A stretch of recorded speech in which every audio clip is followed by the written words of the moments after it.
오늘 말씀은 사무엘상 4장 1절에서 11절까지 헛된 망상에 사로잡힌 신앙이라는 제목입니다.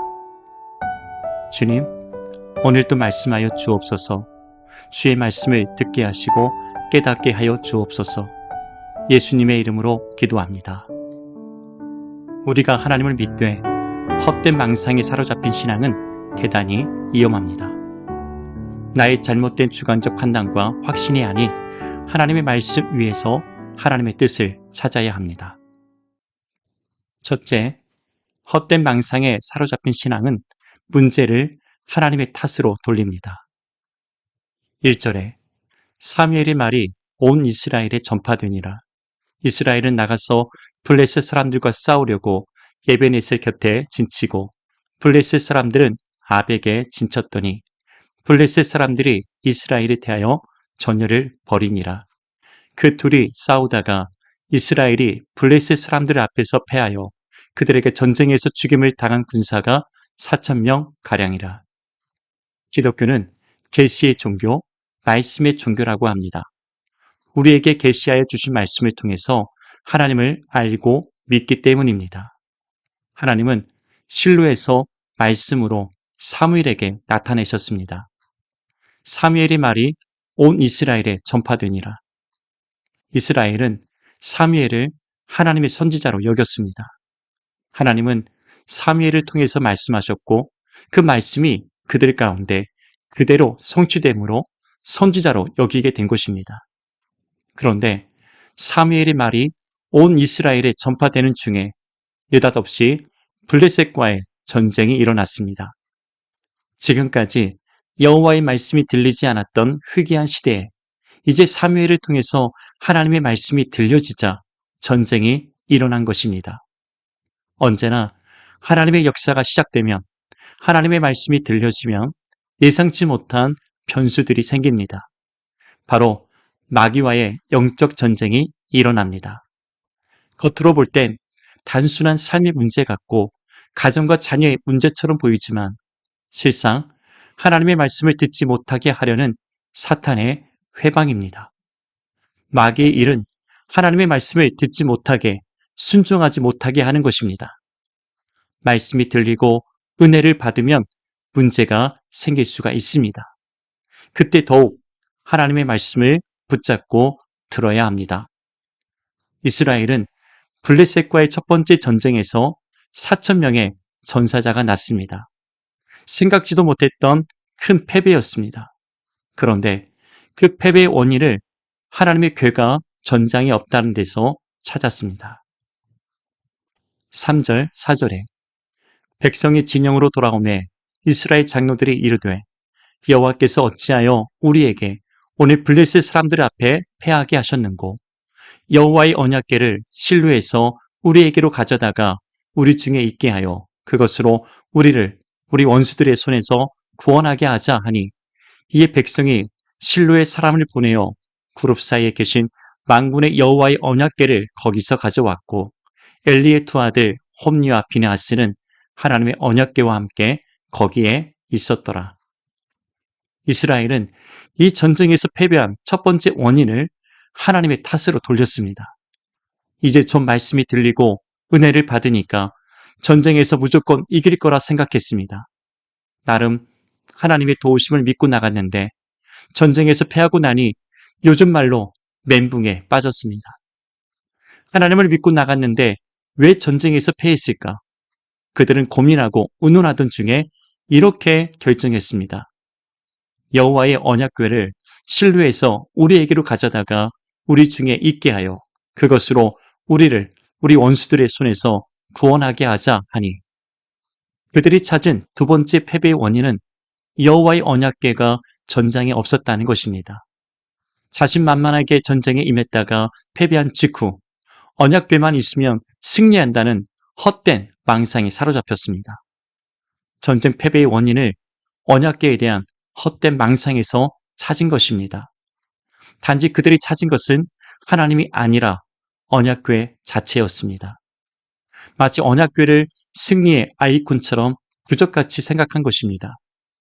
이는 당시 이스라엘이 영적으로 얼마나 타락하고 부패했는가를 잘 보여줍니다. 하나님을 믿지만 하나님이 아닌 다른 것에 마음을 두며 찾고 의지하는 것은 언약궤라 할지라도 헛된 망상에 사로잡힌 것입니다. 오직 하나님의 말씀에 사로잡힌 하나님의 뜻을 구하는 신앙생활이 되어야 합니다. 엘리의 두 아들 홈리와 비느하스는 하나님의 언약궤와 함께 거기에 있었더라. 이렇게 해서 홈리와 비느하스가 여호와의 언약궤를 가지고 전장에 들어왔습니다. 이 또한 엘리의 두 아들을 심판하시려는 하나님의 섭리 가운데 이루어진 일입니다. 지금 하나님보다 더 믿고 찾고 의지하는 것은 없습니까? 둘째, 헛된 망상에 사로잡힌 신앙은 잘못된 자기 확신에 빠지게 합니다. 5절, 6절, 7절에 여호와의 언약궤가 진영에 들어올 때 온 이스라엘이 큰 소리로 외치매 땅이 울린지라. 블레셋 사람이 그 외치는 소리를 듣고 이르되 히브리 진영에서 큰 소리로 외치면 어찌 됨이냐 하다가 여호와의 궤가 진영에 들어온지를 깨달은지라. 블레셋 사람이 두려워하여 이르되 신이 진영에 이르렀도다 하고 또 이르되 우리에게 화로다. 전날에는 이런 일이 없었도다.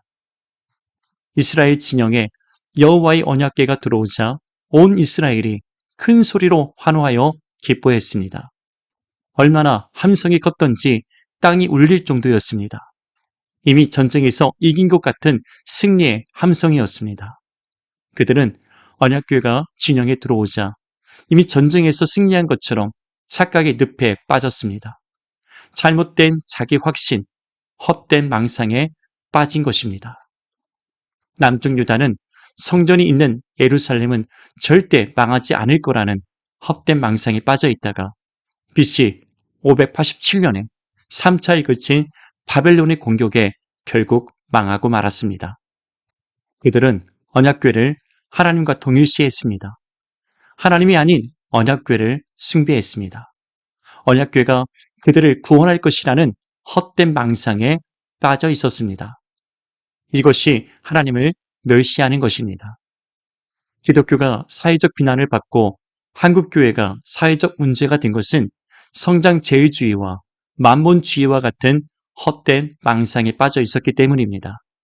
목회자들의 잘못된 자기 확신이 교회와 성도들을 헛된 망상에 사로잡히게 만들었습니다.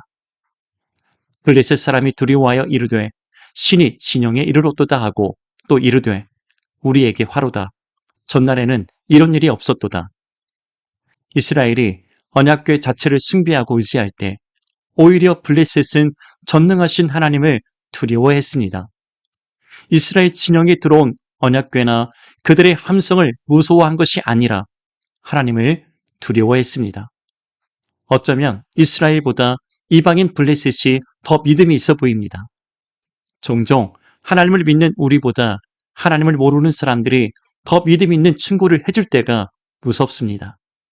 얼마나 하나님의 마음과 뜻을 깨닫지 못하고 있으면 그들을 통해서 하나님께서 말씀하실까요?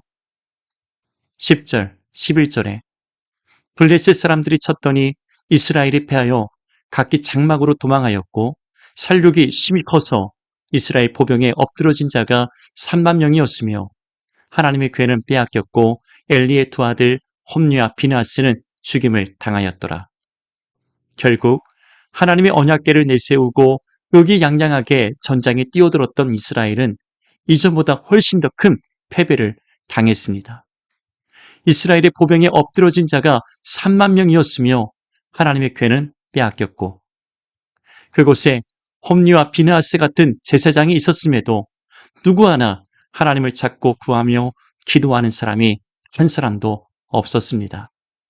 첫 번째 전쟁에서 4,000명이나 전사했음에도 헛된 망상에 빠져 회개하지 않다가 결국 3만 명이나 죽었습니다. 무능한 지도자들 때문에 무고한 생명들이 희생을 당한 것입니다.